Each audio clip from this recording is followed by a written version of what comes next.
Prabhas craze గురించి ప్రత్యేకంగా చెప్పాల్సిన అవసరం లేదు. ప్రతి సినిమాను నెక్స్ట్ లెవెల్ అనేలా ప్లానింగ్ చేసుకుంటూ దూసుకుపోతున్నాడు డార్లింగ్. కనీసం ఏడాదికి 2 సినిమాలైనా రిలీజ్ చేస్తానని ఫ్యాన్స్ కు ప్రామిస్ చేసి సినిమాలు చేస్తున్నాడు.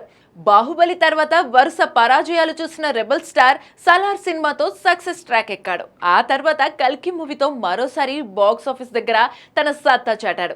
గతేడాది జూన్ 27న కల్కి 2898 ఏడి రిలీజ్ అవ్వగా ఏకంగా 1000 కోట్లకు పైగా కలెక్షన్స్ రాబట్టింది. ఈ సినిమా రిలీజ్ అయిన రోజు కర్ణ అంటూ సోషల్ మీడియా షేక్ అయింది. కల్కి క్లైమాక్స్ లో ప్రభాస్ కర్ణుడిగా కనిపించి గూస్ బంప్స్ తెప్పించిన సంగతి తెలిసిందే. ఈ సినిమాను గతేడాది జూన్ 27న విడుదల చేశారు. ఇప్పుడు సరిగ్గా ఏడాది తర్వాత అదే రోజు అంటే 2025 జూన్ 27న రుద్రగా థియేటర్లు హోరెత్తిపోయేలా చేశాడు డార్లింగ్. మంచు విష్ణు కన్నప్ప సినిమాలో ప్రభాస్ రుద్ర అనే పాత్రలో నటించాడు. ఈ పాత్ర సినిమాకే హైలైట్ గా నిలిచిందని అంటున్నారు ప్రేక్షకులు. ప్రభాస్ క్రేజ్ కు తోడు కన్నప్పకు మంచి టాక్ రావడంతో అటు మంచు ఫ్యాన్స్ ఇటు రెబల్ స్టార్ ఫ్యాన్స్ రచ్చ చేస్తున్నారు.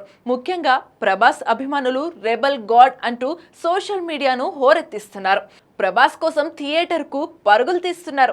ఇక ఈ సినిమా తర్వాత ప్రభాస్ నుంచి ఇదే ఏడాది డిసెంబర్లో రాజాసాబ్ థియేటర్లోకి రానుంది. ఆ తర్వాత ఫౌజీ, స్పిరిట్, కల్కి 2, సలార్ 2 రానున్నాయి. ఇదేమైనా రుద్ర విషయంలో ప్రభాస్ ఫ్యాన్స్ ఫుల్ ఖుషి అవుతున్నారు.